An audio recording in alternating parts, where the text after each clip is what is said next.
Right, good afternoon everybody, and can I welcome you all to this licensing committee. For people that don't know me, my name is Councillor David Fuller and I'm the chair of licensing. Would we all like to introduce ourselves before I declare any interests, please? I'm Councillor Claire UD for Charles Dickens Ward. Councillor George Fielding for Central Southsea. Gerald Van Jackson from Milton. Councillor Steve Pitt, Central Southsea Ward. Bruce Hall, General Manager of Echo Cars. Vivian, Portsmouth Taxi Trade. Simon Potter, Service Manager, Adams Morey. Jane Didino, Local Democracy Officer. Nikki Humphreys, Licensing Manager. My name is Ben Attrell. I'm a solicitor employed by the Council. I'll be advising the committee whilst they make their determinations today. Thank you, members. So again, welcome to you all. The first thing on our agenda is number one, which is apologies for absence. Jane, could you tell us if we had any apologies, please?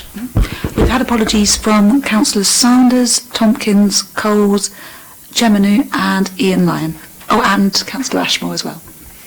Any more apologies, councillors? No? Okay, great. Number two on the agenda is declaration of members' interests. Members, any declarations of interest, please?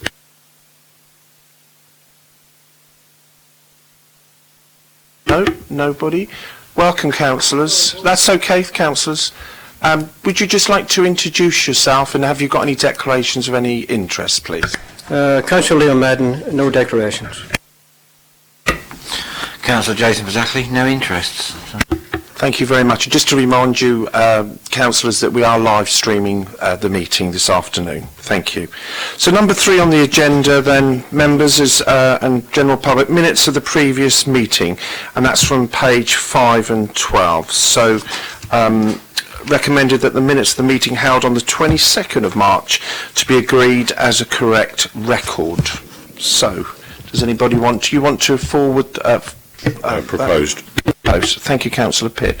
And Councillor Vernon Jackson's seconding that. Thank you very much. So we can sign that's a true record of those minutes. Yes. Sorry, would you like to use your microphone? Sorry. And can you tell us the page number would be great? Page 6. It says when I'm under my deputation there are a sufficient number of wheelchair accessible private hire vehicles. That should have been sufficient number of Hackney carriage wheelchair accessible vehicles to meet the demand, not private hire vehicles at the time. Page 10, sorry. I've got page 6. Yeah. Page 6. 6 and 10. Right, okay. So could you note that, please? Okay. 6 and 10 we've got. This page 6. Yeah. Thank you. Yeah, we've got, yeah. Thank you, Vic, for that. Yes, it's been duly noted and Clark has sorted that out, so thank you very much for that. So, moving on to number 4, Town Policy Clause 1847 to Government Miscellaneous, Hackney Carriage and Private Hire, amendments to Statement of Licensing Policy. So, this is over to you, isn't it, Nikki, really? If you can introduce it and tell us where we are, please. Members, I'll try and keep it brief for you. The purpose of the report today is for you to consider a number of matters relating to the Statement of Licensing Policy and to consider the report in 2 parts. First part is for you to consider and approve amendments to your Statement of Policy in respect of age specifications for vehicles. This is following deferment from the previous meeting on the 22nd of March and incorporates advice from members following that meeting. Second part of this report is for members to consider whether they wish to review any other aspects of the policy after the end of PERDA and for officers to bring a further report to the committee in due course. Members, in paragraph 2 of the report, and as I've said, they have been amended to reflect the views of the committee on the 22nd of March. Yes, so that to look at those recommendations, and those are before you for approval today. As a bit of background, and I know you're already aware of this, but just for the sake of members in the public area, The current statement of policy of the Council was approved by the Licensing Committee itself and the Council in February and March 2016 respectively.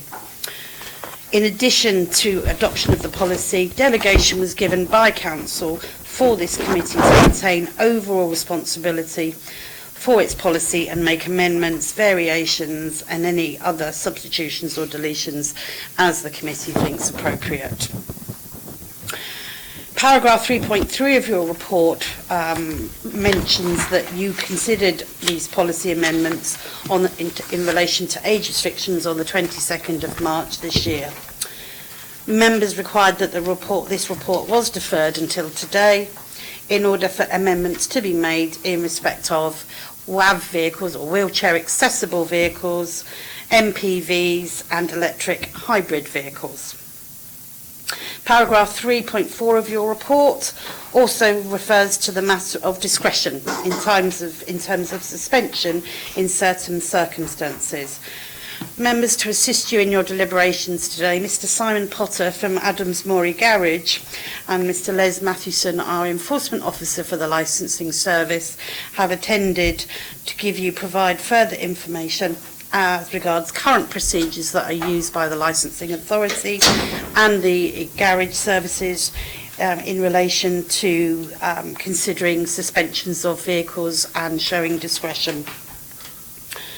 Examples of the type of test failures that are encountered at the vehicle inspections are available on page 23 onwards of your bundle as examples.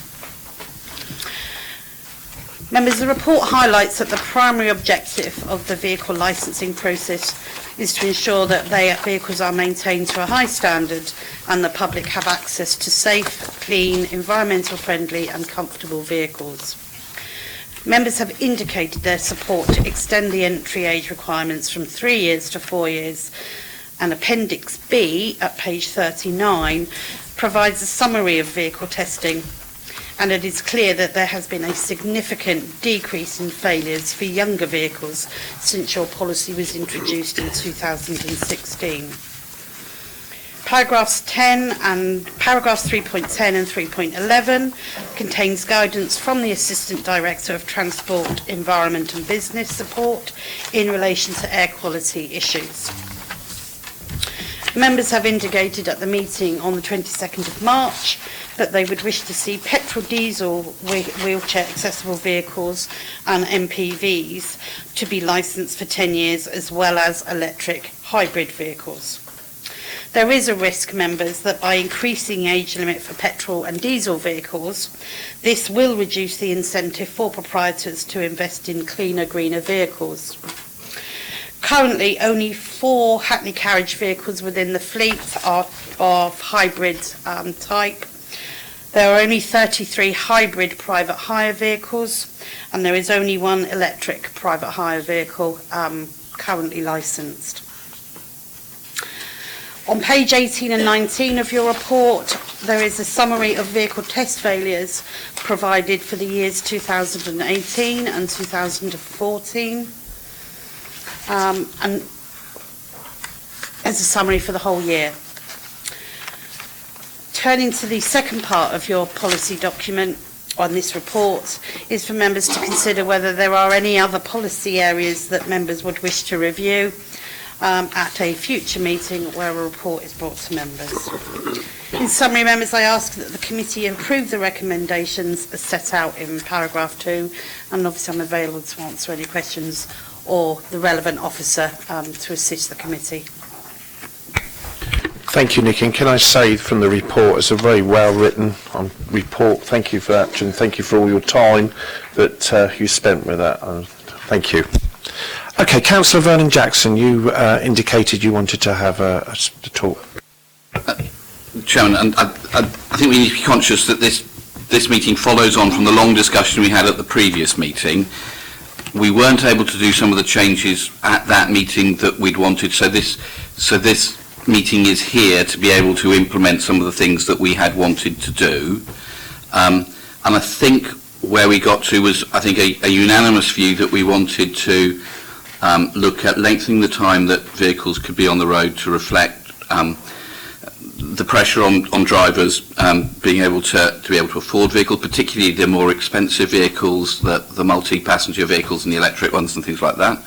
And I'm pleased to see the report going some way to that now.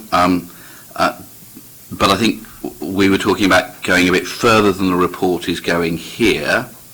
So at the last meeting, I suggested that for the ones that are more expensive, the multi-passenger vehicles and the electric hybrid and the wheelchair accessible ones, which are more expensive, we should have a period of time when they should be able to last up to 12 years, not 10. So I'm proposing an amendment to the recommendation in terms of recommendation 2.1a, little 2 or Roman 2, and then paragraph 4 to remove the 10 and replace the word with 12, which is what we talked about last time, as making it more economically viable.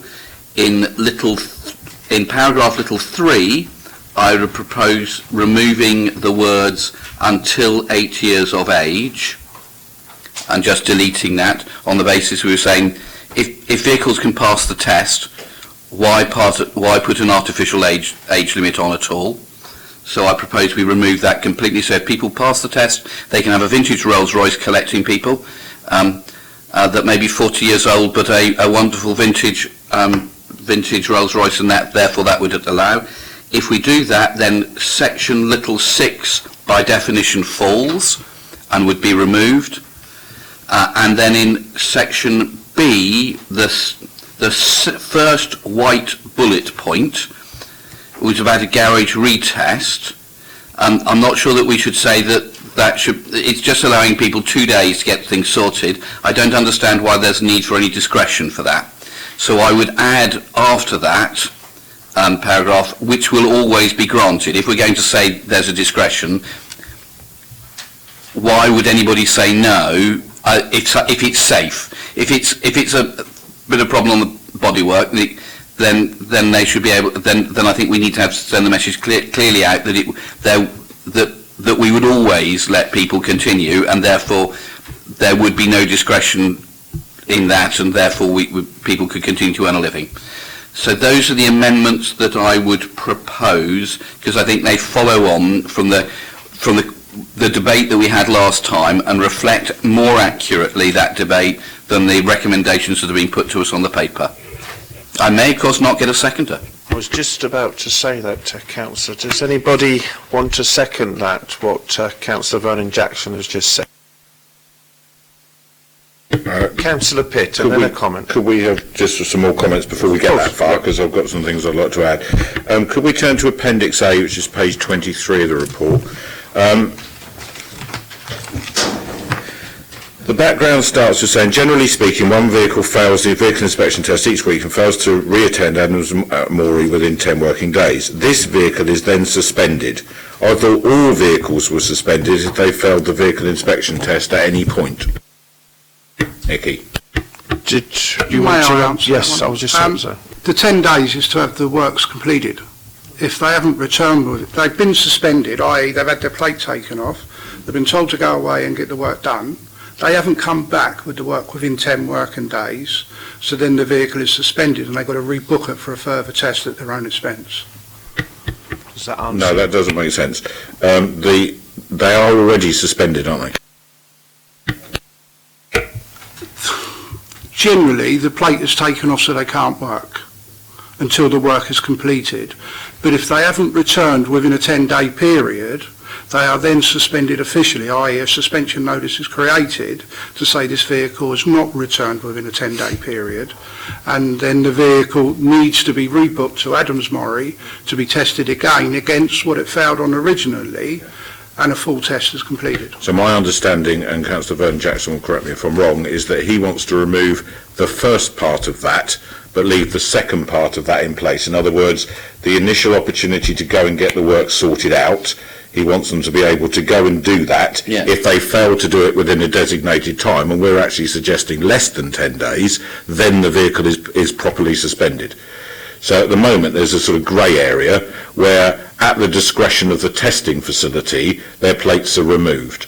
We're saying that that's a discretionary thing and is therefore subjective, and we want to remove the subjective part of the process to say that if a vehicle fails, passes on the mechanical side of things and that is MOT and roadworthy, but if a vehicle fails on the cosmetic stuff, that it has a certain amount of time to go away, get that work done without being suspended from the road, and only if it then fails to do so should it be fully suspended. That's what we're asking, isn't it? Right, so who would like, I think, let's have Nikki in on this one first. Looking at, forgive me if I forget, so I'll come back, but in terms of the First Amendment, in terms of paragraph 2.1A 3, or Roman numeral 3, my understanding is that you're asking that you've identified that you want MPVs, electric and wheelchair accessible vehicles to be licensed up to 12 years. Yeah. If you remove the reference to 8 years, that means those vehicles can stay on as long as they like. But I'm just trying to get belt and braces. Yeah. I would say to you, I'd refer you to the report where we give you the testing results that vehicles that carry on a licence will fail, and they're the standards of the current vehicle testing will decline immediately. But Nikki, if they fail the test, they're out. But if they pass the test, why would we stop them? Because after 8 years of age, there is a general decline in the wear and the maintenance of the vehicle and its overall visual appearance. If you were to say that those vehicles could remain on regardless, that will create a situation where we will see an overall decline. So a vehicle could fail a mechanical inspection once, twice, but go and get it repaired and it'll pass again. But that vehicle, in terms of its overall suitability to be licensed, will just basically eke on until it dies. It's very much like if you and I bought a vehicle, you can take it to an MOT station every year and you can spend as minimum amount of money to keep it on the road as you possibly can. But ultimately, it's becoming old and tired, and it is a vehicle that is not of a suitable quality. But Nikki, in Havant, you can have any age vehicle, and I hear no moans about the quality of the vehicles in Havant that can be of any age, as long as they pass the test. In this world where Uber, etc. exists, we can't pretend that Portsmouth is an island on its own, except physically, because taxis or private hires at least can come in and out of the city and operate, and therefore we're trying to pretend we're back in the 1950s, and the world has moved on. Nikki. With respect, I would say to you that I don't have access to any evidential basis for how many failures that Havant vehicles have mechanically. So I can't say to you that those vehicles have passed what sort of test or what sort of standard, because I don't have any knowledge of their policies. My recommended advice to you members is that you have standards, you have applied standards, and you should uphold those standards, and that you shouldn't feel that because neighbouring authorities don't have the level of professionalism, if you like, in the policy that they have, that shouldn't garner support for you to drop your standards. You should be proud that the city does provide that reassurance to members of the travelling public. Thank you, Nikki. I'd like to hear from yourself, sir, from Morris Morey, to talk about a little bit what you've heard and what's your feelings on this, please. I'd just like to mention about the fact of the 2 days grace. The pattern guidance was implemented back in 2016 at the request of this committee. So all the talk of draconian testing, Adams Morey standards, is not Adams Morey standards, it's a standard laid down by this committee. We work to your guidance. Like any new policy, when it's implemented, there's a bedding in period. During that bedding in period, we offered some demonstration tests to the trade and to the councillors to to highlight the differences between the MOT test, which is the minimum standard for vehicles allowed on the UK, and obviously the compliance test. A lot of trade did attend those, and we've had some discussions since then as well, and I think things have settled more. There are still some bones of contention at times. With discussions with your licensing officers, use the pattern as a guidance, especially when we're talking about cosmetic items. And we quite often will give people leeway. 2 weeks leeway is the normal time to get repairs actioned, which we then refer mostly to Les for him to contact the driver or the operator within those 2 weeks to confirm that those repairs have been done. I think this way of working negates the need to have this 2 days grace period given. I think Les can probably give you some examples of body damage, wear and tear on seats. I think there has to be some element of subjection given to the tester, because yes, with some small dents, I think, yeah, you can continue working, but sometimes if you see a seat ripped or badly stained, yes, it's only cosmetic, but do you really want that vehicle to continue working? And is it too much to ask? Other than spot checks, people do know when their vehicle is going in for their test. The pattern guidance is available to everybody. They do know the standard they're expected.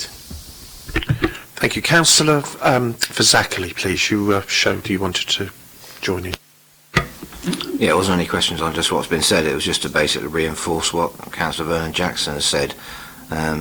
All the changes and recommendations that he's made, I'm happy to support. I appreciate, Nicky, your point about trying to defend the authority by keeping a standard of vehicles perhaps superior to those that are outside of the city. But I have to agree with what Councillor Vernon Jackson has said, that in effect, if something passes, if a vehicle passes, then it should be allowed to continue. We shouldn't leave it, in my opinion. We shouldn't stop a vehicle simply because it's reached a certain date. If the driver or the owner of the vehicle decides to take pride in keeping the vehicle up and running for whatever reason, maybe it's a particular type of vehicle, and maybe it's their private, their favourite car, whatever, if it passes, then it should continue. So basically I'm happy to endorse what Councillor Vernon Jackson has said, if he hasn't had a second already, but I think it made common sense. Okay, Simon, you wanted to... Can I just make one other point? The test is obviously a snapshot. It is that vehicle at that time. So this vehicle may be 10, 12, 14 years of age. If you're constantly getting failures every year that the guy can obviously repair and make it to legal again, I think it has to be reviewed on a case-by-case basis, because if a vehicle turns up for test and is constantly having issues, it does lead you to believe that the maintenance on that vehicle is probably not as thorough as it should be, and there is a general deterioration over a period of time. Councillor Udy, please. Unfortunately, I disagree with Councillor Vernon Jackson's amendments here. As we talked about in the last meeting about our work that we've been working towards over climate change and air quality, I feel like cars are being made with better quality and better higher standards than they were before, and I feel no need to extend what the recommendations are to from 10 to 12 years, because it just puts added pressure on our streets, considering that if there were older cars, it's more likely for them to be diesel powered cars rather than being hybrid or electric. So I think, I'm sorry Councillor Vernon Jackson, but I get what you're saying over like the Rolls-Royce thing, like people being transported to weddings or whatever. It's not like I'm coming and saying we can't have cars like that anymore, but I don't know how we relax that in terms, because we can have cars like that anyway, but do they have to go through the standards of testing just to transport, if it was a wedding car, for instance, or was it like a specialist taxi firm that was picking people up because someone put on their phone, oh, I'd rather have a Rolls-Royce driving today, do you know? Thank you. Councillor Vernon Jackson wanted to say, and then I'm going to come over to Nicky. Okay, I think the reason for doing the 12 years for some of these vehicles is particularly because of the climate change stuff. If we've got a multi-passenger vehicle that's got 8 people in it, that's taking twice the load in one vehicle. So if we're encouraging people to have that, then it means that instead of having 2 vehicles on the road, you have one, but it's slightly bigger. and also with the electric ones or the hybrid ones, I think we need a positive incentive to people to go for the more expensive vehicles which have lower emissions, or when they're the big ones, they take twice as many people and therefore reduce the number of cars on the road. So, so in my view about it is that those particular ones, it is a benefit in terms of the environment by encouraging people to have those sorts of vehicles. And I think that wheelchair accessible stuff has a different reasoning.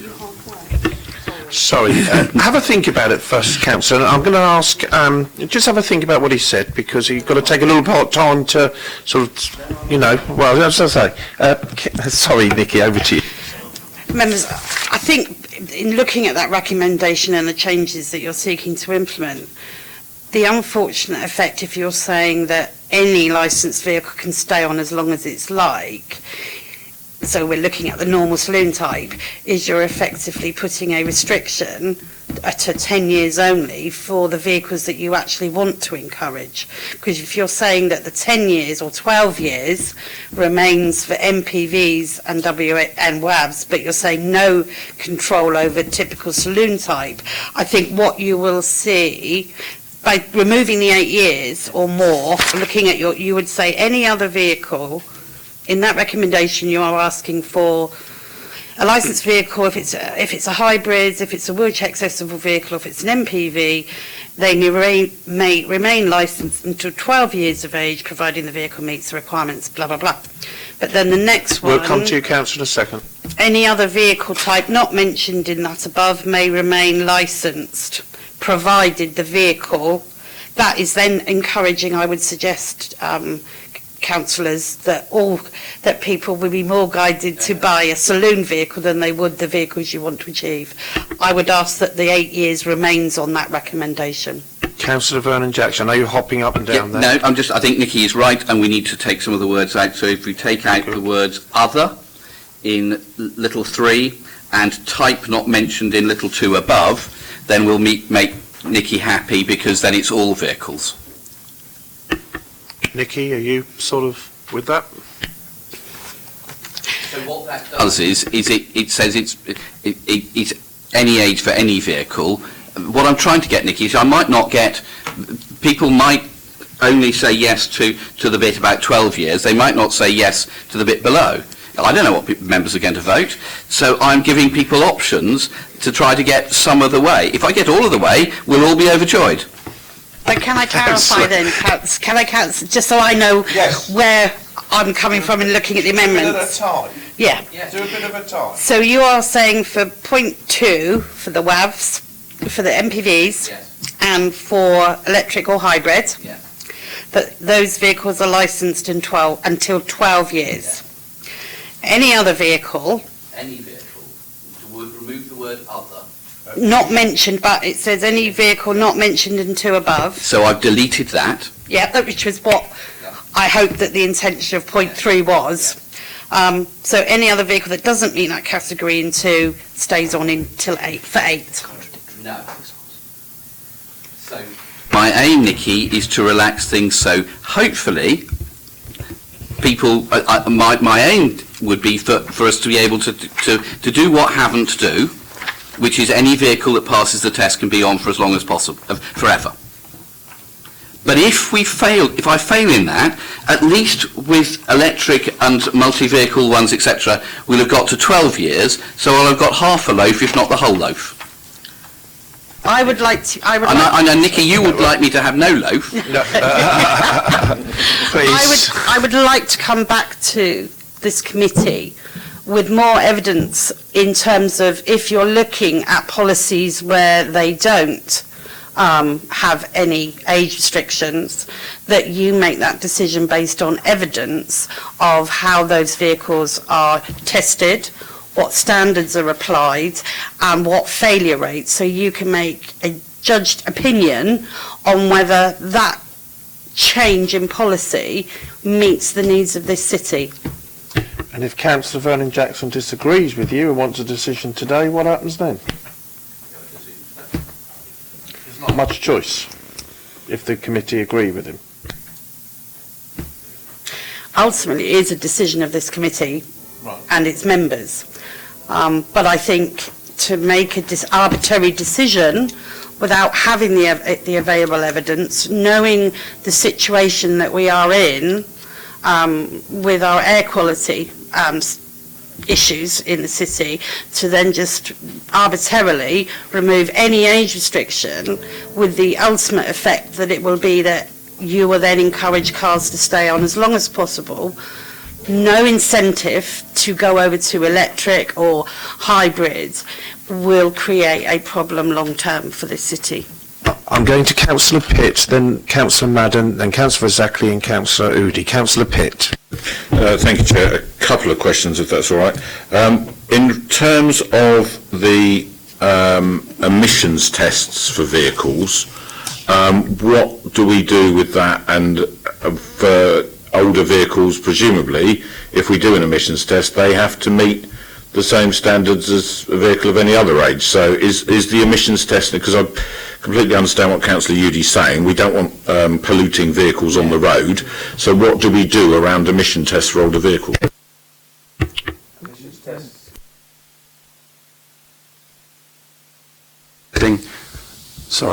Emissions tests currently for compliant testing have to reach the same standards as MOT testing, no different.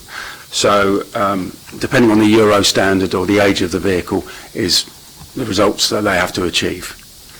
Obviously Euro 5 and Euro 6 vehicles are much, much cleaner than older vehicles. Councillor Pitt, you had another question. Well, I've got a couple more because I'm trying to get us to somewhere that's actually helpful. So could we change, do a sort of halfway house and say that, let me just make sure I understand what you're saying. Are you saying that a Euro 6 compliant vehicle is more likely to be able to meet a higher standard, I think I know the answer, I just want to check, a higher standard of emissions at an older age? A Euro 6 engine vehicle has to reach a higher standard, no matter what age the vehicle happens to be.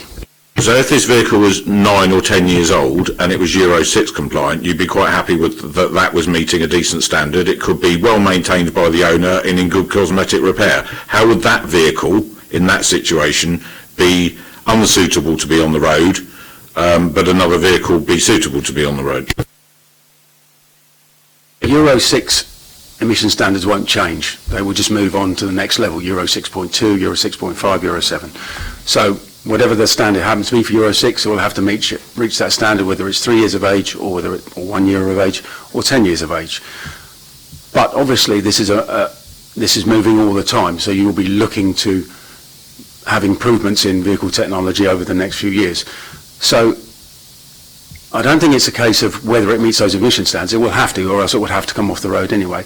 It's about the general maintenance and the general condition of that vehicle. As I said before, we're looking at that vehicle for an hour a year or 2 hours a year for 2 tests. It's what it's like in between times. It's what it turns up to that test like. Yes, we've got evidence of tests that are vehicles that are older vehicles that fly through a test or have very, very minor defects. But we've also got the opposite of that. We've got vehicles that are having multiple failures on multiple tests. Yes, those items can all be fixed. It just comes down to a matter of cost at the end of the day, whether the operator decides that it's worth his while spending the money to keep that vehicle on the road or investing on a new vehicle. Which, of course, is something that the owner of the vehicle can decide upon. If my car gets too old and beyond economic repair, I'll get rid of it and get a new one. I don't keep spending hundreds or thousands of pounds on it. So I do think that that's a slightly different issue.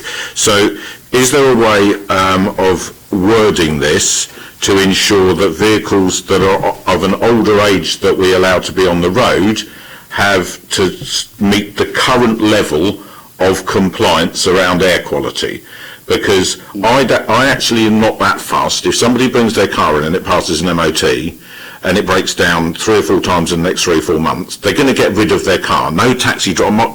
My father and grandfather were both taxi drivers. They both rented their vehicles. In those situations, they would have been shouting and bawling at the owner of the car to get them a different vehicle. because they're not going to keep driving a car that breaks down every 5 minutes. So it kind of self-polices in that way. So if it passes a mechanical test and it's got an MOT, and we think it's in cosmetically good order, and it's meeting the current air quality test, in that situation I can see no reasonable reason why we would refuse it the right to be on the road. So is there a way of wording this that removes the age but maintains the quality? I'm getting nods from this side. Nikki, do you want to go before I go to Councillor Madden? Yes, I'm going to suggest that in recognition of that situation, that the recommendation that followed in terms of policy 6 on 2.16, there was this separate section which talked about the opportunity for vehicles such as you are describing that have been well maintained, that do meet the requirements of the patent standards and the bylaws and the vehicle conditions. You are, by approving that, notwithstanding that you're saying 8 years stays, but you are saying that in those cases where any vehicle is meeting the standards that the council wants to see, then we'll give it more time on the road. And we're not saying how long for. Okay, but my question would be, why is it discretionary? If it's passing the cosmetic test, it passes a mechanical test, and it meets the air quality emissions test, why is it a discretionary thing? Why can't it just be that it's passed all this other stuff and therefore it's fine? Because unfortunately, members, and you know from sitting on the committee, your discretion is applied and you consider most things on individual merit. I can't say one car is exactly the same as the other. And on that basis, we can't have a one rule fits all, because a vehicle that say met emission standards, or just trying to think of another example, but then the upholstery or the way that it had been maintained was poor, and you'd seen that that vehicle had constantly failed and failed and failed, but to get an extra year, they had put in additional work. I'm trying to explain that vehicles are not maintained, not all vehicles are maintained to the standard they should be. And then they've failed the test. But exactly, but that is to give discretion to people. The wording of that condition is to say to people, notwithstanding if they fail, they have the opportunity to apply. Well, I don't understand why that's necessary. It just doesn't make any sense to me. No. You've talked about ripped seats, that's a fail, but they get the opportunity to put it right. We talked about mechanical failures, it has to pass an MOT. We're talking about emissions failures, it has to meet the emissions test. Why does an officer therefore need discretion? The committee has discretion, because if a member of the public makes a complaint about the standard of a driver's car, then that complaint will come to you and you would decide whether or not to refer it to the committee. But then officer discretion is an unnecessary, cumbersome task on the vehicle owner, because we've already said that it has to meet those three criteria, the same as a vehicle that's 2 years old, 3 years old or 4 years old. I'm going to ask Nikki to answer that one, Councillor, and then I'm going to go to Councillor Ahmad if I can, and then save anything else and we will come back to you. Nikki, can you answer Councillor Pitts? In particular cases where you have, for example, hackney carriage vehicles are governed by bylaws. And those bylaws talk about in generalistic terms. So a vehicle shall be in safe, comfortable. I can find the bylaw if you want the exact wording, but it's very generalistic terminology. Somebody has to make a decision to say that doesn't meet the bylaw or that does meet the bylaw. And that has to be on an operational level at the discretion of an officer. It would be totally inappropriate for a licensing committee or a licensing subcommittee to sit and determine hundreds of applications for vehicles to determine whether that vehicle is safe or comfortable. I don't believe that's the role of a licensing committee. That is the role of your officers to perform that function on your behalf. And we're not able to consider under fixed rules, because circumstances will always be different in the same way that people are always different. There are always differing examples. Okay, can I go over to Councillor Madden now and then come back to you, Councillor Pitt, if that's okay, because I didn't want it to just be, for you two. I just wanted other people involved. Councillor Madden. Thank you very much. We are going to hear from the trade at some stage, are we? Yes, of course, Councillor, Okay, yes. yeah, because the format from other meetings have been is that people make their deputations and then we sort of respond to them, but we will hear from them. Of course, you know me, I like to make sure everybody has a good say, Councillor. Indeed you do. I think one thing that I think is we're going round in circles again, because we had a lot of this debate at the last meeting 3 weeks back, and it is frustrating in a way to then come to a meeting to find out that we're going over the same old grind. There are some different recommendations which I accept. I think the main thing that concerned me at the last meeting and concerns me now, of course, is air quality. And that's what we're talking about, whether older vehicles and emissions and all the rest of it has been mentioned. There is a report in here, 3.9 talks about the Ministerial Directive on Air Quality. I think we all know about nitrogen dioxide. I mean, I don't think it's a surprise to any of us, how damaging that is. But I'm a bit disappointed at 3.10 with the Assistant Director of Transport and all that sort of thing. Tells us about this again and tells us which vehicles are cleaner than others, but actually doesn't give me any more information. I think I would also have liked to have seen something from the Director of Public Health in relation to this, which we haven't seen. Now, I presume then we have a recommendation here which is a C, for officers to be charging back with a further report as needs be, out with PERDA, of course, which and we're still meeting in PERDA anyway, fantastically. Because I think that might be important, and I think things will change in relation to the emissions from vehicles, my vehicle included, as the years go on. So I think it would be important to come back with something, and I think that something could have professional advice from our directors of all the different things. But I also think that rather than spend a lot of time debating, I'm not particularly bothered. I want a clean vehicle. I'm not bothered the age of it. That doesn't bother me particularly. And perhaps we, in the past, and I've said in this committee before, we've been too restrictive in the age of vehicles. So I'd be happy to go along with the recommendations in a sort of suck it and see. See what happens, get the information back. We do know, the evidence is there that older vehicles do produce more toxic emissions than anyone. That's there, but something may well happen sometime when there's a way of dealing with that. So I think 12 years, 20 years, 40 years, I'm not particularly bothered in that sense.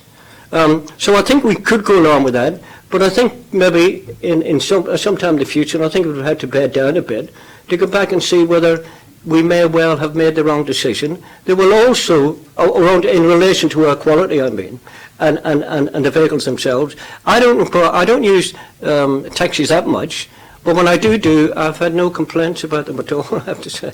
But then I don't look for complaints, I just want to get from A to B as quickly as possible, I suppose, as we all do. I would say, accept the proposals that Gerald Ronald Jackson put forward, work with them, see, because otherwise we'll be taught, we learn, and I think Councillor Pitt was probably alluding to it, we're then down to specific ages, rather, should it be 15 years, should it be 5 years? Rather than just whatever his recommendations are, I don't know, Gerald, I think you took out the 12-year bit, and we're just talking about vehicles being roadworthy, no matter what their age. So I would go along with that at this stage.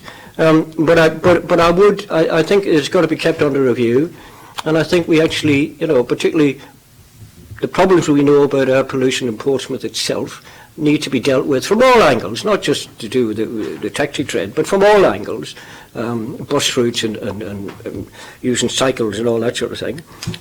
But I do think. I don't know if you. I think Jason has seconded. I was going to say, I think Jason, Councillor Vasackley was going to second it. We're going to check later on. And that's my view. But I'm concerned about quality, as everybody is, I suspect. And I think that's something that we'll be dealing with over the years. But I would go along with the recommendations. Thank you. Thank you for bringing us back to... The amended recommendations. Thank you for bringing us back to normality, Councillor, I must say. You'll do a great job. Councillor Vazacali, first of all. I will be coming over. I'm Councillor Vazacali, then I'm going over to Councillor Udi, and then a couple, and then I'm going to come over to the deputations. Councillor Vazacali first. All right, well, unless there's any other kind of startling revelations that come forward out of the people that are still to speak, I'm still where I am before and happy to support Councillor Vernon Jackson's amendments. Again, I just think this issue about age of vehicles, okay, but as what he said, they have to pass a test. If they pass the test, then they should be allowed to continue. That's my belief. And the issue of air quality, of course, air quality is important, but in a way, this almost makes the taxi trade pay for the faults of others. You're looking at what small percentage of vehicles that we have within the fleet that are likely to continue past 10 years, 12 years or whatever. I would probably guess not a huge amount of them. But if they're passing, then they're passing. And when there's so many other pressures on us for air quality, in effect to penalise the taxi trade I think is unfair. There are other areas where we could make much more in the way of improvements rather than be concerned about a few vehicles that are likely to go over a certain age span. So I think in a way it's a red herring. That's not dismissing the issue of air quality, but I really think that any proposed concerns about this in the number of vehicles that is likely to be affected I think is relatively small, and it's not going to suddenly melt Portsmouth down in a cloud of fog or smog, what you want to call it. So to summary, although I missed the first meeting, unfortunately, this one, having what I've heard from the first meeting and seeing this, recommendations with the proposals that have been given for changes, I'm happy to support. And as I say, unless anyone brings anything else out, I can't see myself changing my position. Thank you. Thank you very much, Councillor Zaki. I'm going to go over to Councillor Udi, and then I'm going to come to our solicitor to us, and then I'm going to come to the deputations, if I may. Councillor Udi, please. Thank you, Chair. So I'm going to maybe ask a question of Adams Morey. So is the Euro 5/6 kind of like the top emissions for petrol/diesel cars? Because unfortunately, even though I know quite a lot about cars and I've failed my test 3 times, I don't have a car. So I'm trying to just have layman's terms on air quality emissions that come out of cars, because I feel like I can dig further into Councillor Vernon Jackson's recommendations. An amendment a bit more. The latest legislation is Euro 6, came in 2015, I believe. Yeah. There were some changes to the MOT test in May of last year. So there is a default limit on diesel engines of Euro 6 of what they can produce, but also there is a chassis plate on the vehicle. And if the chassis plate has a lower level of emission standard than the blanket standard, then the vehicle now has to reach that lower limit that's on the plate, the manufacturer's plate. But yes, Euro 6 is the latest standard. Okay, so this would lead me, and I'm happy to be flamed for this or whatever, if we went forward to Councillor Vernon Jackson's recommendations, so little 2, so up to 12 years. I think if we have any electric vehicle can go up to 12 years, but multi-passenger vehicles and wheelchair accessible, whether if they're petrol or diesel, they can definitely go to 10 years. But if they want to go to 12 years, they have to meet better air quality standards on the Euro 6, because they might not be that great. Am I thinking on the right lines here? I'm not a scientist, but I think if you wanted to increase the age, then I think we need to make serious provisions over air quality. And if it wants to run to 12 years, it can, from 10 years to 12 years, but it needs to meet better air quality standards in that place. Would you like to answer that specific question? The problem you've got is you'll never get an older vehicle to reach the new standard. The older vehicles will only reach the standard they were produced to. So Euro 6 from 2015 on is of that standard. So before that, asking to keep a vehicle on that's 10 years of age and asking it to reach the new standard, it won't happen. So when was the Euro 5? Euro 6 was 2016, 2015, I think. I haven't got the information to hand. I'll try and find it. I've got it somewhere in my notes. Okay, so we're not getting anywhere at all with what I just said. But I think we should, on the 2 minds, I think we can have electric vehicles up to 12 years. but I just don't think we should have multi-passengers or vehicles. I think any vehicles that's petrol or diesel run now shouldn't have their time increased at all, but I think electric vehicles can safely over air quality concerns. We're not going to... Thank you, Councillor. We will sort it out today. I'm determined to sort it out today, trust me. But before I hand over to anyone else, I just want Ben to come in, so please, members, have a listen to Ben. Thank you, Chair. I just wanted to address you, really. If I can be heard. I just wanted to point out to you, Chair.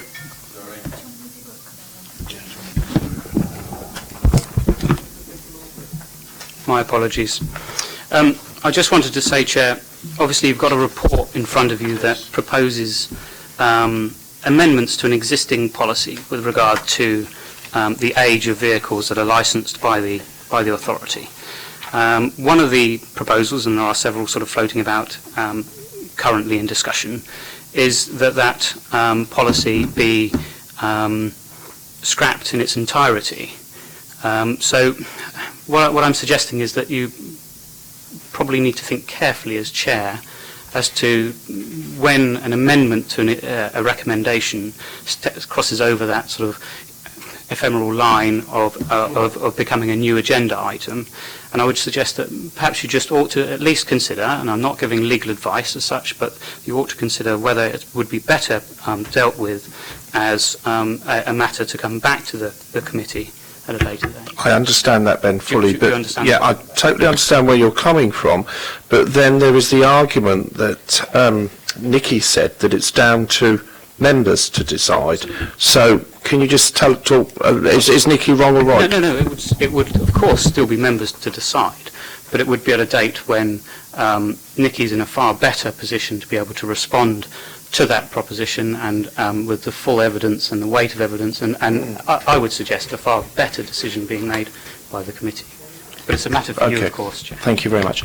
Councillor Vernon Jackson, we're going to go to deputies. The only reason we're here today, Ben, is that we wanted to do this 3 weeks ago. You said we weren't allowed to do it, and you needed another report. If you're now saying we're not allowed to do it again and you want to do another report, I'm sorry, but I will revolt. So Ben, I'm sorry. With respect. Sorry, can Councillor Vernon Jackson just carry on what you're saying, then I'll come back Ben, to you, Ben. it is for this committee to decide. We followed your advice last time that you wanted us to have a new report and come back and look at it again. We've got a new report, we've come back and looked at it again. I don't think we should have continuous deferrals of making a decision, which gives the impression that people are not happy with what we might decide and therefore are trying to find ways of making it not happen. That gives a very poor impression. If I've misunderstood, I apologise completely, but this is the same discussion we had 3 weeks ago. We're coming up with the same suggestions we did 3 weeks ago. The same, there are slight amendments to them, but in principle the same things as 3 weeks ago. And if the report produced does not address the things that we raised 3 weeks ago, then I'm sorry, those are the things we talked about 3 weeks ago, and I would feel it is incorrect for the discretion of this committee to be limited. We're meant to be here as a licensing committee to set licensing policy, and if we're not allowed to set licensing policy, why are we here? But it'd be very useful to hear from the trade. Thank you. Yes, it will do, Councillor. I'm just going to come to Ben, and then I'm going to go to Councillor Leo Madden, and then I'm coming straight to you without fail. Ben. Thank you, Chair. Very clearly, this is a matter for the committee to determine. Yeah. I've never said anything different. I'm just making the point that the discussion that was had 3 weeks ago, the proposal that's now being tabled, i.e. the complete scrapping of an age limit whatsoever, was not mentioned. Okay, so thank you very much, Ben. Councillor, was it Leo Madden that was, and then I'm going to go to Viv then, please. Sorry, as I said earlier on, there is a provision in here to allow Nikki to come back, which is recommendation C. It doesn't give a time limit now. She can come back. No, I wouldn't, because I think it needs to be given a time. If we agree this afternoon to bed down and then see what happens, and then come back with. professional evidence is what I think Nicky wants to do, because there's nothing here from the Director of Public Health. So I think it's there anyway. But I also think the point is, I realise what Ben's saying, but Gerald's absolutely right. We had this at the last meeting, when it was clear that we could have a meeting in Purda to make decisions as a committee. We're now in Purda trying to do that, and I think we should get on with it. But I do think, lessons to be learned from this, Nicky will pick up, obviously, if the recommendations go through today. These are not the recommendations I expected, I have to say. So I was slightly a bit aghast myself, because I think people made it quite clear, particularly the leader of the Deputy Leader of the Council, what they would like to see, and I thought that was agreed by the committee at the last meeting. So some of that has been addressed today, but I think if it's agreed, there is provision. Well, Nicky, of course, is the manager, can come back at any stage, saying, you've made a decision, these are the consequences thereof. So I think recommendation C covers that, Chair. Thank you again. Thank you, Councillor. So we've got, sorry, Nicky again, very quickly. I did promise Viv, and I don't, very quickly. Because I'm at the limit of what discussions I can put forward to you as licensing manager. But I do just want to clarify that leaving the meeting 3 weeks ago, this report was driven by those recommendations coming out, as I understood them, in terms of age limits. Had it have been clearer that the committee wished to completely do away with age restrictions for licensed vehicles, then I wouldn't have wasted the committee's time today by writing methods and providing figures of failures. I would have provided the evidence that the committee would have needed to see in comparative terms to other authorities that don't have age restrictions. So that is why you have a report that was my understanding of the recommendations that came out of that meeting. And yes, obviously I would like for you to make any change in policy to make that on an informed basis, and that I can provide you with the empirical evidence or reference or benchmarking that you as a committee need to justify such a radical change in policy. Thank you, Nicky. So just for committee members to think of, when I've listened to the deputations, Councillor Stagg is putting her hand up there. Welcome, Councillor Stagg. And if the committee feel that they'd like to hear from Councillor Stagg, let me know after the deputations. I'll put that to the committee after deputations. Viv, would you like to do your deputation, please? Thank you very much. Thank you. Vehicles to go on at 4 years old, I think we're all happy with that. It ticks all the right boxes for air quality. As we know from September 15, everything is Euro 6 compliant, everyone's happy. Some very supportive comments from the 4 gentlemen councillors. Temporary cars 2 years old, I think we're all pretty happy with that, going from 1 year to 2 year. The tests, 0 to 4 years old, 1 test, yeah, we're happy with that. Over 5 years, you're saying 2 tests. Maybe you should think about an MOT and a full test, but that's up for you, gents, to decide, amend or reject. Perhaps the committee can give some directives to Adams Moray for non-safety issues, internal lights, intercom where fitted, etc. Sometimes not easy to get these repaired in a short time frame. Might suggest a couple of weeks. There's no safety involved in this. Appendix A, page 23, you picked out the really bad ones, just the bad failures. Nicky quite rightfully has picked these out. And if these vehicles are in such a bad conditions, the licence should be suspended with immediate effect, and the proprietor should be warned accordingly that this is not acceptable. However, late on Friday the 29th of March, car's gone up for a test, and I think Les knows which one I'm talking about. It got a fail for a puncture. Failed. There drives, have the weekend at home, don't go to work. 2 days off the road, 2.5 days off the road, okay, for a puncture. Now, Simon, correct me if I'm wrong, Simon, but a puncture on an MOT is an advise. Am I correct?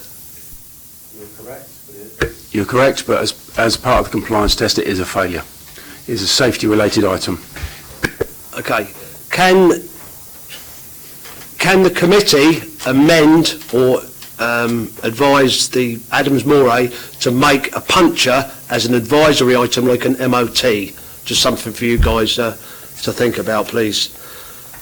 Please also remember that with delivery we have over all the Portsmouth licensed vehicles, they're a target for people to throw bricks, bottles, eggs at, etc., right?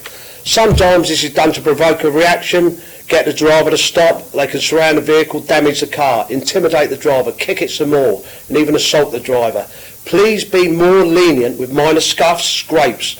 Remember, we're a taxi private hire service, not a limousine service. Yet Pompey Council seem to want a limousine condition vehicle. Remember, people get in with high heel shoes, mainly women, but they do damage to your car, damage to the carpets, right? Nikki, after I finish my ramblings, perhaps you could let the committee know how many complaints you get in a year about the cosmetic condition internally and externally of the vehicles. Bear in mind, you have ballpark figure, 1,200 licensed vehicles in Pompey. If you say each vehicle, double man, single man, whatever, they average 120 jobs per week. Times 1,200 vehicles, times 52 weeks, 7.5 million jobs a year. I'll say it again, 7.5 million. How many complaints do Pompey Licensing Department get about the cosmetic condition of the vehicle? Very few, I would think. We're competing on a playing field that is an uphill slope for Pompey licensed vehicles. There are nearly 1,000 licensed private hire cars, that's apart from Havant, Fareham, Gosport and Chichester. Many of these live in Pompey, work in Pompey, draw their benefits from Pompey Council, but choose to licence elsewhere. The testing facilities for Havant is an MOT. The testing facilities for Fareham and Gosport is an MOT and an engineer's report. At the previous meeting on the 22nd of March, item 6, the committee is keen to see fewer vehicles registered elsewhere working in our city. Well, today, you as a licensing committee have the opportunity to encourage this by relaxing some of the vehicle requirements, which in turn bring more funds into the Pompey coffers. At no times should passenger safety be compromised. At future licensing committee meetings, you may want to look at driver requirements. Thank you. Thank you, Viv, for that. Can we go over to Bruce from Aquacast, please? Bruce, would you like to do a deputation? I think, have they got so many minutes? I should have said that. 6 minutes, please. Okay. Does this committee realise that if they keep putting restrictions on Portsmouth plated drivers and badges, that the drivers can go to places like Wolverhampton, get their cars and their plates and their badges from Wolverhampton? As I speak today, there are over 450 private hire vehicles working outside of Wolverhampton in areas such as Manchester, Newcastle, London, Southampton. We all want better air quality, we all want better emission standards, but no matter what you set here, if you keep pushing our trade the way it's going at the moment and make it more and more tighter, you will end up with more dirty vehicles from outside this area, which no one here can control. Okay, I don't think Hatters Murray's ever pulled a vehicle from outside this area. I might be wrong, and he'll be able to tell me if I am wrong, to see if that car actually fits Portsmouth City Council's licensing conditions. So we're sitting there and you're trying to be restrictive, and I agree with what you're trying to do in some aspects, but you must look at the bigger picture of what is going in the private hire industry as we speak today. I came from Manchester this morning, where I spoke to Professor Mohammed, who wrote the transport bill, which he wants minimum standards. I agree with him. There should be minimum standards across the whole country. There should be localism, laws applied, so people around here and the drivers here can make a living without competing with people from Hull, Manchester and everything else who come to cherry pick in our city when things are going on like festivals and stuff like that. We need to help the drivers of Portsmouth earn a good living and have a good standard. We can't keep going the way we're going. The age limits on cars going from 8 to 12 I think is a red herring, personally. It can go up to 12, no problem at all, as long as we could compete with the rest of the trade, which are coming into town, causing us lots of issues. Okay? And that's all I have to say. Thank you, Bruce, for that. Thank you to the deputations. I said before they started that Councillor Stagg was having her hands up there to say a few words to the committee. Committee members, did you want that to happen or not? Yes? Generally, yes? Is that a yes? Councillor Stagg, would you like to just come down, please? Can I just give you 6 minutes, possibly, just to... OK, thank you very much.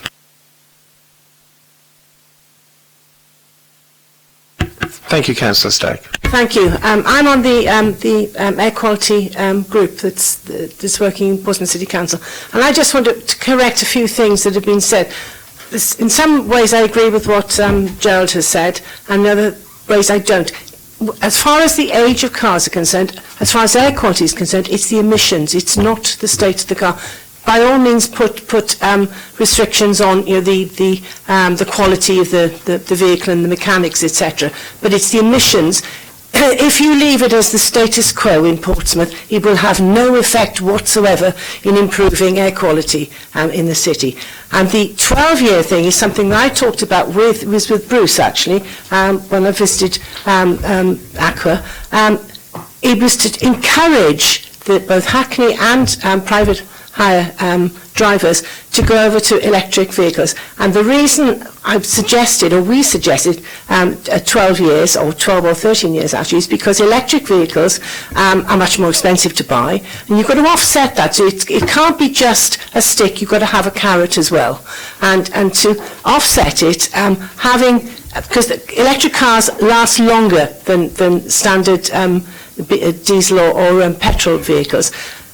Looking at the electric Hackney we had on display in Civic Guildhall Square a couple of weeks ago, the underneath was all aluminium, no rusting. The body was a composite, so much less problem with maintenance. So extending it to 12 years, provided emissions, and they're going to be much, much lower emissions. Emissions is the real thing as far as this is concerned. But I also agree what Bruce is saying, and we've talked about it before, and I've talked about it with Nikki, of having a standard right across the area. If you even start with just Gosport, Fareham, Havant and Portsmouth, having the same standards together, then you will know that everybody is safe in the vehicles. So I would not say that all cars, petrol and diesel, should go past 8 years. It depends on their emissions and other things, obviously, of course. But if the emissions are bad, then I think they should not be allowed to carry on. But it's trying to encourage people to go over to using electric vehicles, not just the taxi firms, it's private owners as well, is the important thing as far as air quality is concerned. Thank you. Thank you very much, Councillor Stagg, for your input there. Thank you very much. Councillor... Chair, well, I was going to move that we vote on Gerald's proposal. Before I was going to do that, I was just going to go around for any more sort of final things and thoughts first of all. Then I was going to go for the proposal. Is that okay with you, Councillor? Thank you. Councillor, yes, Vernon Jackson, and then Councillor Pitt, and then yourself, Councillor Udy. So just once, I think we've been round this, so we all know where we are. But I think it's useful to listen to people's advice, and I wondered if we are going to go for lengthening the time vehicles can be on, maybe we need to have, for vehicles that are plus 8 years, that they go for more frequent testing.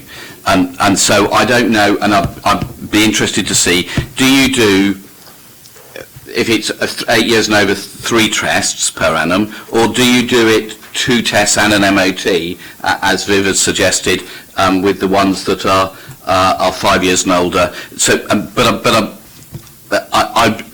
I don't know which is better, but I think listening to the advice, and it's important that if we are going to go for longer, then having an additional test for 8 years and over, I think would be helpful. Nikki? Yes, that would. Yes, there would be, I think, a requirement if you're having cars over 10 years old on the road. I don't consider that you can look at an MOT as well as a full mechanical test, because you have conditions on vehicle licences, you have bylaws on vehicle licences which go beyond an MOT. So I don't think the MOT would help you, but I certainly think that there needs to be, over 8 years, a more comprehensive, rigorous testing. I don't know whether the committee, rather than sit down and talk about the mechanics of doing an inspection, that you look at some delegation to officers to look at what that level of test needs to be in consultation with Adams Morey. It can go on the MIS for the committee if they want to review that, or leave it and delegate that we will come up with a suitable testing regime for vehicles after 8 years of age. My garage has told me I should get rid of my diesel because the MOTs will get rid of it for me very soon, because they'll change the rules. Simon just wanted to quickly say something. Quickly, Simon or not? Can I come? So, all I was going to do, basically, just to back what Nicky says, I don't think you should have a two-tier testing system. I think you should maintain a... Councillor Pitt, Councillor Rudy, and then Councillor Zekley. Okay. My concern is that we might do something that has unintended consequences, and I just want to drill down on the air quality issue with the emissions testing. At the moment, Euro 6 is the standard. Is that right, Simon? Euro 6 is the latest standard, as Viv said, introduced in September 2015. Vehicles registered from September 2015. Okay. And when was the previous update before Euro 6? 2011, January 2011. Okay. So in reality, in order to keep our taxi fleet compliant with standards, if a car is on the road and it's fitted Euro 6, it's deemed to have passed the test as long as it's meeting the Euro 6 compliance.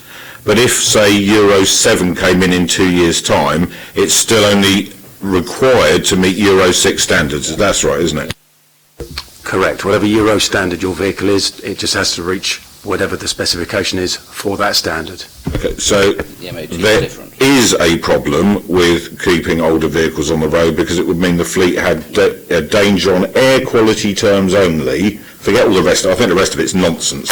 But on air quality terms only, if 8 years down the road, and if we said that Euro 6 compliance was the standard, and Euro 7's come in, for example, all of our fleet could be continuing past 8 years still complying with Euro 6, even though there was then a higher standard set. Is that right? Yeah. Correct. I can't have that. That I can't support. That in terms of the air quality, the state of the vehicle, the cosmetics and everything else is one thing, but now I'm completely clear on the emissions side of it. I don't think any councillor on this committee, I could be wrong, wants us to end up with a situation where all of our vehicles would not be compliant with the latest emission standards, because things are going to evolve over time. But I do think there's one way of changing things to help at the moment, and that is that we are looking at an air quality zone, and my understanding is within that diesels registered pre-2015 would be penalised in particular by that legislation, and that therefore the 4-year change has covered that with Euro 6. Us changing to 4 years has enabled everything that we've got on the road now, or coming on the road now, to be Euro 6 compliant. Mm-hmm. So my suggestion would be that if we're looking at electric vehicles and hybrids, and we're serious about getting drivers to switch over to those, then there should be no restricted upper limit at all on electric or hybrid vehicles, because they are not going to have the emissions issues. They will only ever have mechanical or presentation issues, and therefore why on earth we put an upper limit on the age of them? So I think we should completely remove the upper age limit on electric vehicles. I think we do want to encourage drivers to have wheelchair accessible vehicles, but they do tend to be more expensive. The diesels anyway will need to be Euro 6 compliant if they're coming on at 4 years old or more, but I don't think we should be extending that. And with the MPVs, I think the same. So my suggestion would be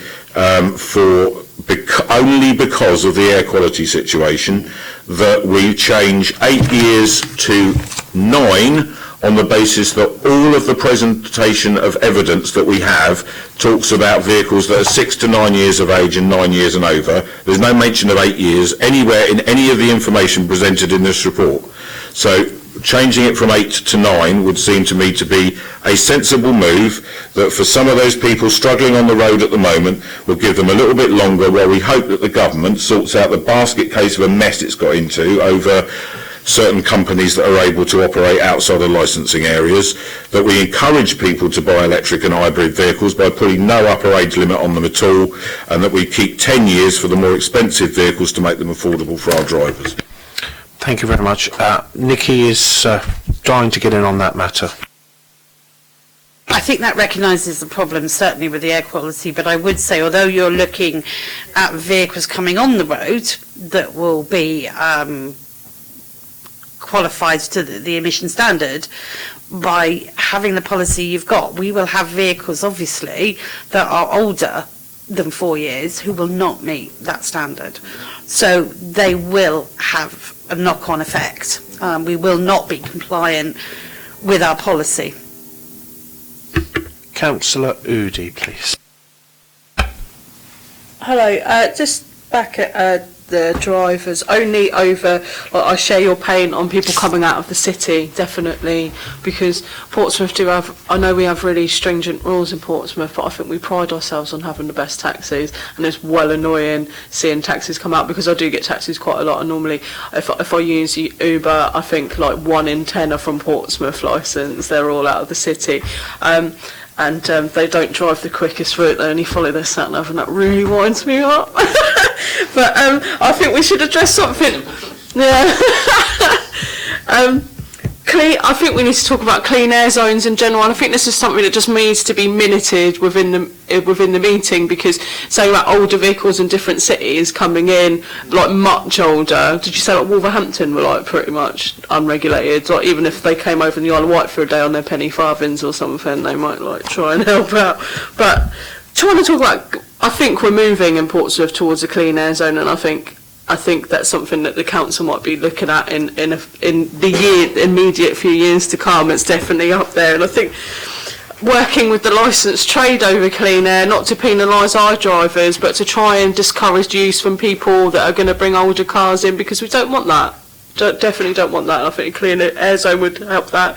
I think I'm more inclined to definitely agree with what Councillor Pitt says, because I'm not here to penalise any drivers at all. I'm just really concerned about air quality, and I think that the scientific arguments over climate change have taken precedent over everything, especially in the last 6 months for us as a council, and it informs us here. Part of me wants to defer this whole thing whilst we talk to loads of experts, like Councillor Madden said, because I think we have to kind of like drill down a bit more, but I think a logical conclusion would be to listen to Councillor Pitt, because we just don't want to penalise drivers and make our lives a living hell and more expensive for our residents, but we want to save the environment at the same time, so we're kind of like meeting in the middle in these kind of respects.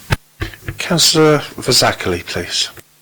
I kind of hoped I'd spoken for the last time. This will be the last time, but it just seems to me, first of all, there's no point in delaying, certainly not from my point of view. I can't see any point in going back and producing another set of stats for another future meeting to in effect have the same conversation all over again. So I'd urge my colleagues that we take the decision this afternoon.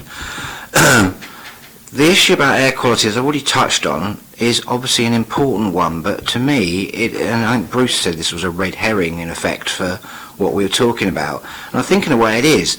We don't have control over 90-something%, probably about 98 or 99% of the vehicles in this city that aren't taxis. Okay, we have no control over how old they are, how long they keep them on the roads, etc. As long as they pass their necessary vehicle tests, then they're allowed to continue. Likewise, we have no control over the vehicles that are taxis that come from outside the area, because, as already been highlighted by the trade, that appears to be a growing issue. I don't have any stats to it, but it appears to be an issue and a concern because of what's going on in the city here. So those are things that we can't control. We're talking about a number of vehicles within this city where the drivers, if they are given the opportunity, may decide to keep their vehicles on the road past 8, 10, 12, I've forgotten how many years we've talked about now. But in effect, how many of them are actually going to do that? How many are going to pay out to keep repairing their vehicles? There probably this will give some scope and some flexibility, as we've mentioned already, for particular vehicles, but I don't think the very small number that I imagine, against any imagination, that are going to fall into this category are going to sink the city in regards to air quality. There are far more things that the city can do and is trying to do in regards to improving air quality than focusing on a small amount of taxi drivers. So I'd say to you colleagues, forget that one. A good point as well raised by Viv there was this issue about the highlighting of one vehicle failing because it had a punctured tyre, and in fact that kept the driver off the road for 2 days, even though in effect you can repair a puncture in a couple of minutes. It's useful to see the information, having looked at this, what Adams Morey do in regards to tests.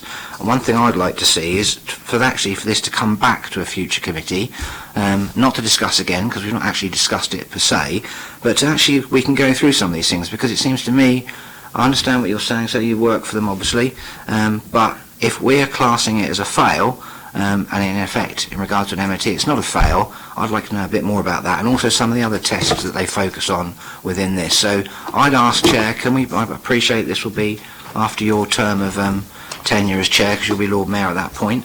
However, we need this to come back again, so we have the opportunity as members of this committee to actually focus on this and go through and raise some of the things that have come up, because I think it'd be pretty ridiculous that we fail a vehicle simply because it's got a flat tyre. So that's one good thing that I'm glad you highlighted there.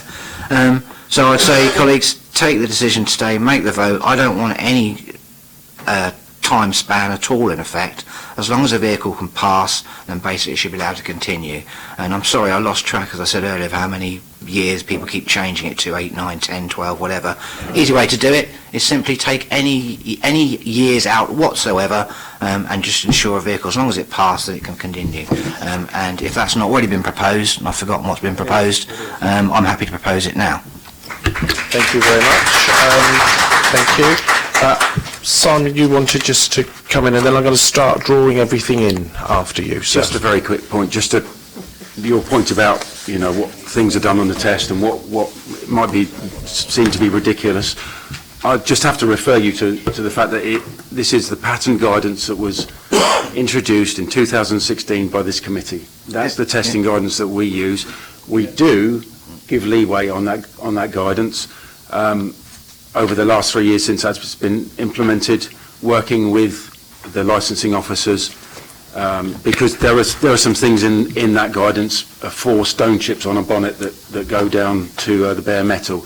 If we were to fail vehicles on that, there wouldn't be a vehicle on the road. So we do give some leeway. We give some leeway on damage, both internally and externally. And these are referred to the licensing officers to review, and people are given a reasonable amount of time to get certain items fixed. But I have to just reiterate, it's the pattern guidance that was introduced by this committee. Councillor Zaki, Councillor Vernon Jackson was in first, so if I could... All I was going to do is suggest is when we come to voting, is it sensible just to go through each paragraph one at a time and see if people are happy with it or want to amend it, and then Well, I'm move all going the way to through? seek legal advice, first of all, Councillor, before I go down that road. So, Councillor Zachary, sorry. It's Fazakali. Okay. I think I've known you about 12 years. Sorry, I'm getting tired, sorry. Okay. Yeah, you don't need to defend yourself, sir. It was simply me raising a point. I wasn't here in 2016. That was during my wilderness years. So I didn't actually get to vote on that then, but it's interesting to know this came in during that time period. That's probably why I didn't recognise it. But I think it's just important to us, whilst it's recent, only 3 years old now, obviously there are people in this room, and there'll be people perhaps on the committee when it changes in May that won't have been there either. So those that are on licensing, having heard what we've heard today, I thought from our point of view it'd be useful to see this, to raise some questions, and possibly to change it again. If we set this as policy, and if we set this, and obviously we've the right to change it if there are things that are, as described there, seemingly ridiculous. But that's just my point. You don't need to defend yourself, but thank you for the clarification. Thank you, Councillor Zachary. There we are. Okay. Ben, we need to see what our options are, please, because I think we're going round in circles, so I need some clear... Just make a point. I don't want to be go on about it, but the fact is that in normal procedure, somebody puts an amendment in. We have one from Councillor Vernon Jackson. We don't have any other ones.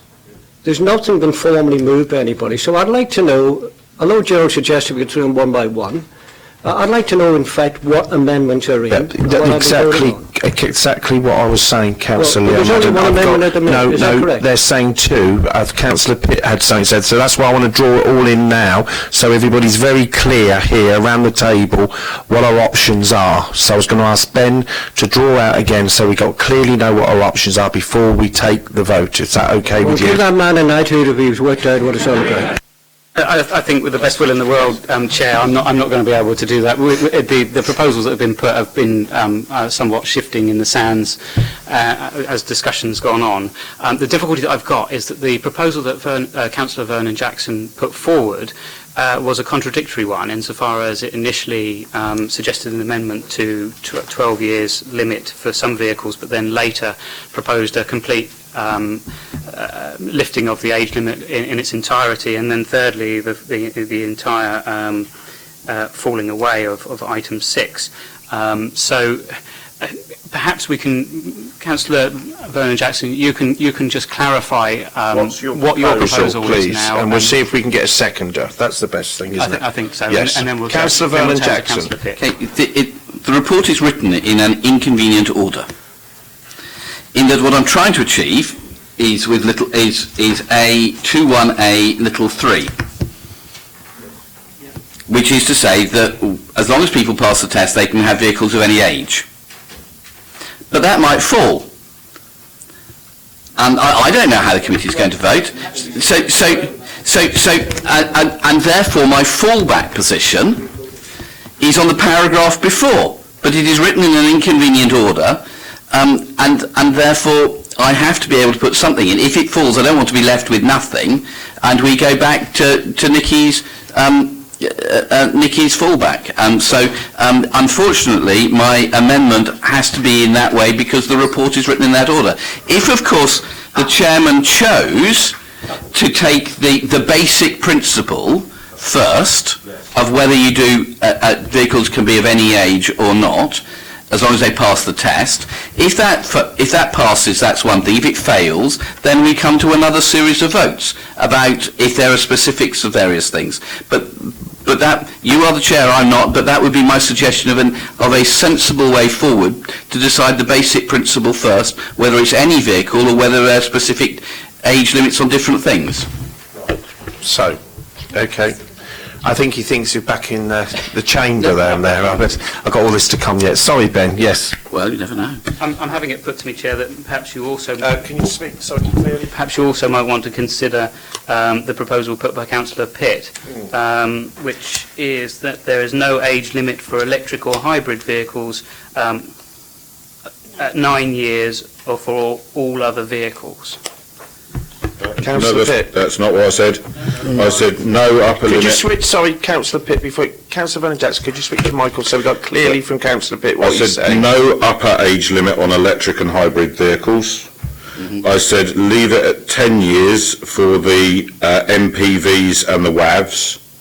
And I said change 8 years to 9 years to allow a bit of leeway for the trade while we sort this thing out. Hopefully the government sorts it out, so we can review this during the next municipal year. But as part of that, I'd like to add in what Councillor Fazakerley said, which is a review of the vehicle standards inspection policy to make sure that it makes sense and we don't end up with daft things like the one that Viv just raised, where we end up with taxis being taken off the road for a puncture that can be fixed in 5 minutes and somebody loses an entire weekend's income. It's just crazy. So I'd like to pose that amendment, but request that in addition to it, we ask for a review along the lines that Jason's articulated. Then perhaps, Chair, you might want to put that proposed amendment to the committee first. Does that? No. Go with Councillor Vernon Jackson's first, haven't I? Sorry, I've got to do it properly. He's with the first one. Chair, sorry. I am getting lost to this. I have no idea whether Councillor... Help me out, please, I have no Councillor. idea whether Councillor Pitts put one amendment in or two amendments in. One of them he says he would like, I think, and then the other one, but I would like what Jason proposed. Well, Jason just suggested something, didn't propose anything. So could we be clear what we're doing? Right, Please. yes, that would help. So shall I go over to Councillor Pitt again, so we're all very clear? Yes. Once and for all. I am proposing that there is no upper age limit for electric and hybrid vehicles. So in bullet point 2, no upper limit is inserted. So it will need rejigging as a point.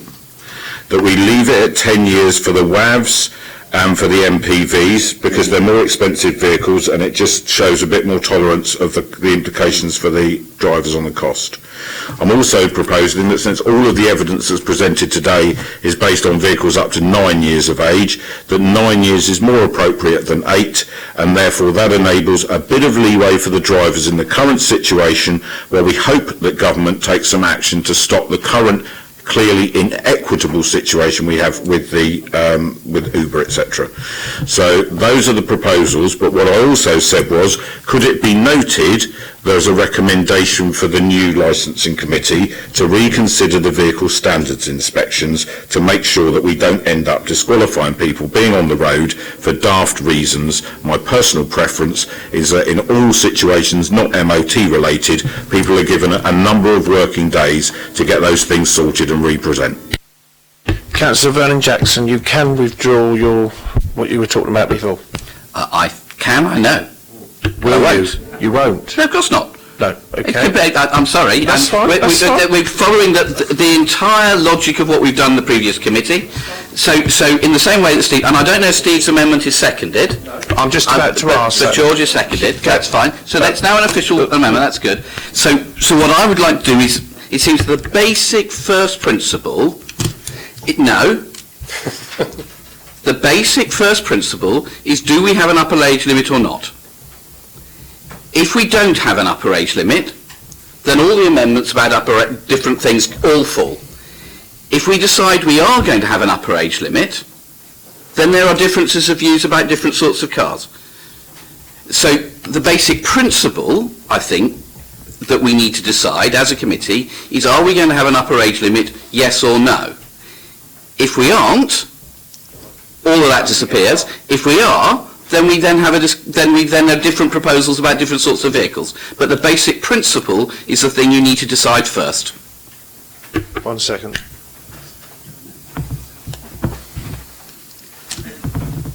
So the official view, Ben, if you want to do the writing, is in item 2A, Roman 3, delete the words in line 1, other, type not mentioned in little 2 above, and then in line 2 until 8 years of age.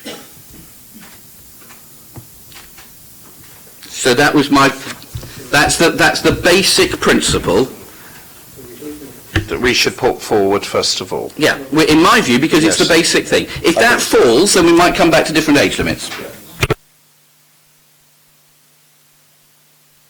Couple of seconds.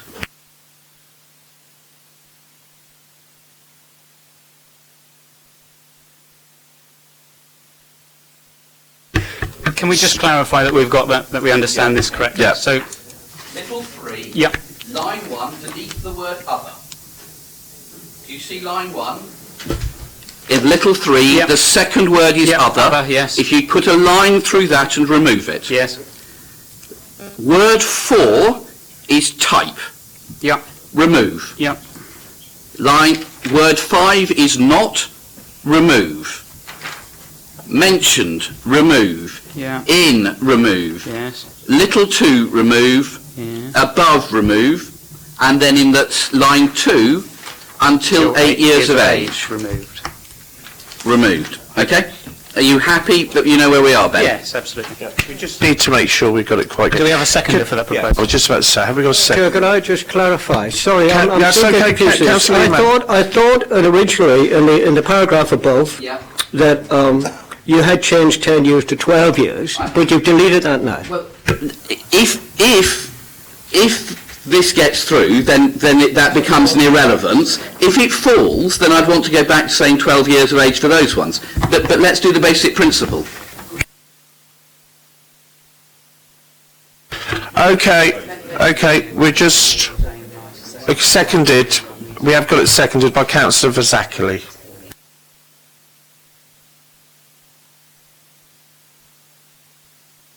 So this is the first thing that members need to vote on. Can I just remind the audience, people, please, to be a little bit quieter, just so that we can get this. We're nearly finished. Thank you. First, hold on. Second. Okay, so I think, can I take it as read that all the members understand that what the amendment is that's been proposed?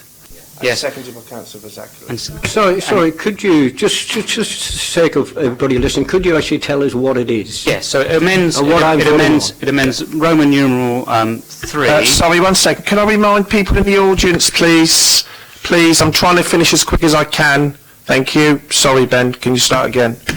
The effect of it is that it amends small Roman numeral 3 to read, any vehicle may remain licensed provided the vehicle meets with the requirements of the PATN guidance as approved by the Council and is supported by an evidenced service history in line with the manufacturer's guidelines. So that was proposed by... No, we've got... So I'm sorry, Chair, but I can't sit here and just do something that's completely ridiculous. Unless that amendment also proposes to remove item 2, then it makes absolutely zero sense. Well, it will have to necessarily make amendments... Yeah, see if the principle goes. And that was seconded by Councillor Vasakali, wasn't it? So, members, all in favour of that, can you please show? 3. Have I got a vote? Yeah, yes. Okay, I'll go for it. 4. All those against?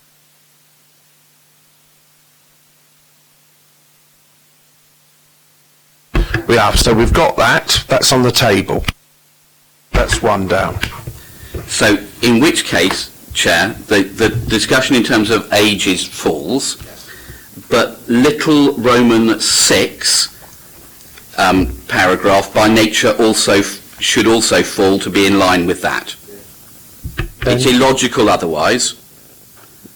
And so little Roman 6 says the committee grant delegated authority to the head of delegated licensing and regulatory services to do various things, but we don't need to do that, do we? So if you don't have an age policy, exactly. So then you don't need to have grant discretion. By definition, falls. Yeah. So that falls. But in 5, I think Nikki made a really good point about vehicles. If we're now having vehicles over 8 years, that there should be more frequent testing. So I suggested, and I'm happy to make it a formal proposal, that for vehicles of 8 years and over, that there are 3 tests a year.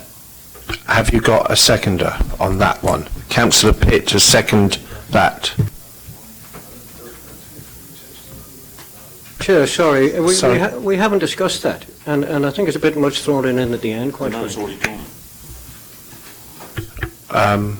Councillor Madden saying we haven't really talked a lot about that. So if that's a problem, we could come back with a report to the next meeting about that, and I wouldn't mind, but... Is that okay with you, Councillor Madden? Yes, he's saying that's okay. Okay. We've got a proposal that's proposed and seconded now. Can we just make sure that we've got it correctly, first of all?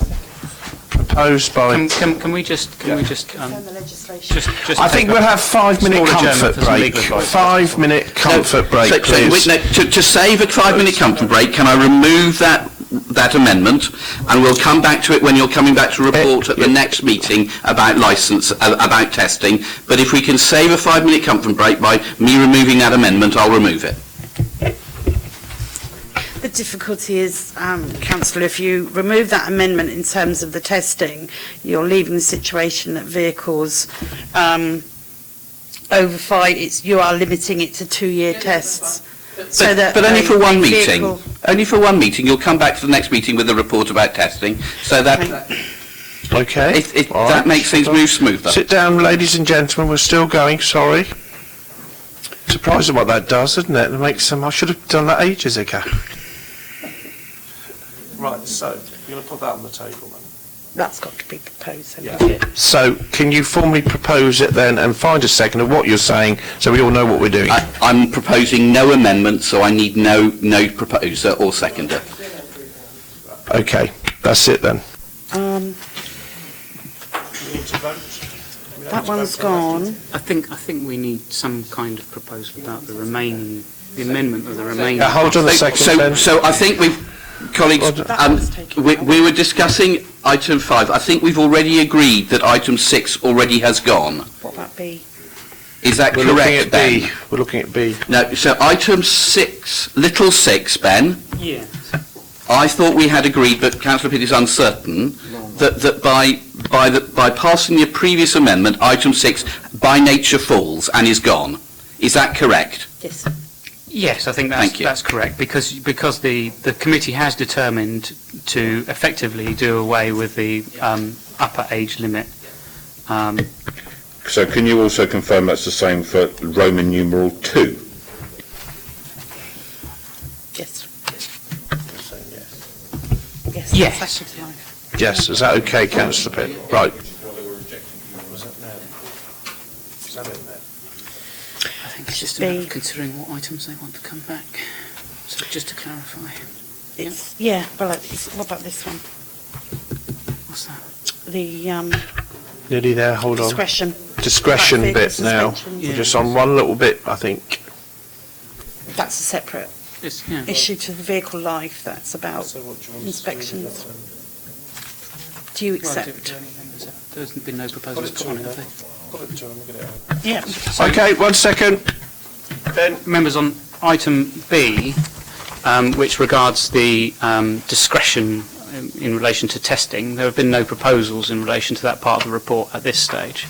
Councillor Pitt. So I did say, as not part of the what I proposed, but I did say, in addition to what I proposed, could we have a report to the next licensing committee to review the processes that occur around not the MOT element of the pattern test, but the cosmetic element of the pattern test, to make sure that we are removing some of the things that Viv and Bruce and the trade are concerned about that currently cause failure. Because I think at the moment it seems to be somebody presented a very long list of stuff in 2016 and everybody's ticked off a list without actually thinking of the consequences, that somebody could get a flat tyre on the way to the test and therefore lose an entire weekend's wages as a result of it. And I think an awful lot of what has frustrated me here today is the fact that it's the lack of common sense and pragmatism that generally exists. And whilst I didn't support the initial amendment from Councillor Vernon Jackson, I understand the motivation behind it, and that is because I think we need a root and branch review of the whole flipping thing. Thank you very much. Thank you. Thank you, Nikki. Can I say that's fine? I think all we need is the agreement of the committee to do that. We don't need an amendment. No, I was just going to say. So has the committee agreed with that? Have everybody agreed? Yeah, that seems unanimous. Nikki. Could I just confirm, just so as I'm clear for future reports for you, that review is to consist of the current reliance upon the pattern guidance, and also to touch on that recommendation that arose from the 22nd of March to incorporate both areas. Thank you. But and Nikki, I think I'd ask the trade the bits that they think don't work, and see if we can address the issues that they bring up that they think it doesn't work in the current stuff. We may not agree with them, but if we don't hear what their view is, then whatever debate we have may be limited. More than happy to speak to the trade once we've had that opportunity to look at areas of the pattern guidance and what areas we can use more discretion on. Certainly we'll liaise with the trade on that. I got to ask C for the committee. My last little thing is C on here, which is, as the committee agree, is that correct? Yes? Yes, there's been an awful lot discussed about what the committee would like to see come back to the committee, so... do you want to just add something to it very quickly? I would... I need to clarify something about the vehicle testing. The Miscellaneous Provisions Act 1976 is quite clear that any vehicle that's presented 3 times in a 12-month period will be suspended. So So we're not... So we can't do three We're times. saying 3 times I withdrew, so that's not on the table. It's not... My initial proposal for 3 times, I withdrew, so it's not part of the amendment, it hasn't passed, it's not part of this.